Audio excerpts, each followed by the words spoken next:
As a matriarchal society, the Santa Ynez Band of Chumash Indians has a rich history of strong women working tirelessly on behalf of their tribe. There is a pattern historically going into the present day of women taking leadership for what is important to them, not just for them as individuals, but as community-minded individuals. Women have been such a force in bringing people together and moving our people forward. In the early 1900s, Maria Solares spent countless hours with ethnologist John Peabody Harrington in an effort to create historical records of Chumash culture that have continued to serve the tribe through generations.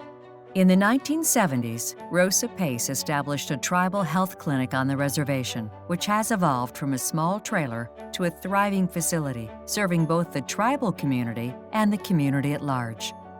Female role models were abundant in Chumash culture, and their leadership skills have been passed from generation to generation. My mom was actually the first and only chairwoman for the tribe. Just a strong but very quiet woman, very into the tribal affairs. Mercy and her sisters followed in the footsteps of their mother, filling important roles on the Business Committee, Gaming Commission, Health Board, and Education Committee. Today, the influence of Chumash women extends far beyond the reservation. We have women who are taking leadership not only in our tribal community, but in governance in other sectors. So for example, Veronica Sandoval, who's the administrator for the Shoemesh Foundation, she's an elected school board member. We have Kathy Marshall, who's involved in the American Indian Education Oversight Committee at the state level. I serve on the State Board of Education. So we have people who are advancing our futures as a tribal people, but also very committed to society and to leading people for the good. When the tribe established Quito Wines, Tara Gomez became the first recognized female Native American winemaker in the United States. Descendant Jessica McCool was a White House Tribal Youth Ambassador and is part of the next generation of Chumash leaders. I was one of the 37 to go to this conference, and that started the journey of coming together with people and discussing problems in Indian country and how to fix them. I've been going to today's Native Leaders Conference, which is a really awesome program that goes around to different places in the United States and helps Native kids start action-oriented plans to target problems in their communities.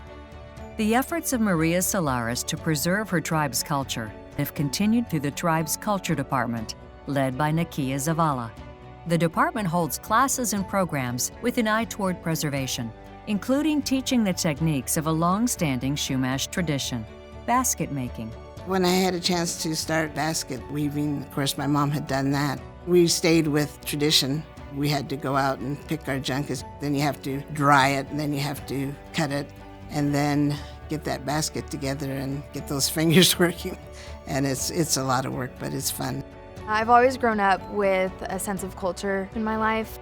I was exposed to the language, the culture, the plants, and it just got me interested about what we used to do and how we lived. And so I started going to culture nights and learning the language a little bit. And I was interested in the environment and how we can preserve Mother Earth.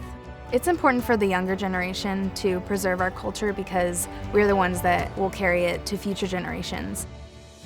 The tribe places a special emphasis on education, knowing it will help preserve the culture, enhance women's roles in leadership, and advance the tribe even further. From the Learning Center on the reservation, the tribe's education department offers tutoring, guidance, and financial support for students. Education has the greatest power to move people forward and to position our leaders for the future. We have a woman studying international development in Australia.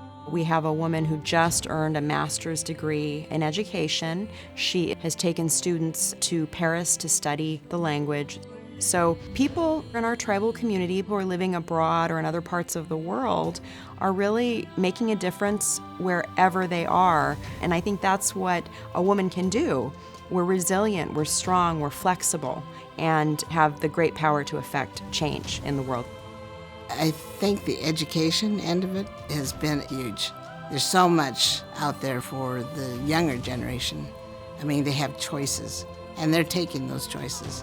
But the big thing is just continuing and giving back to our community here on the reservation, and they are.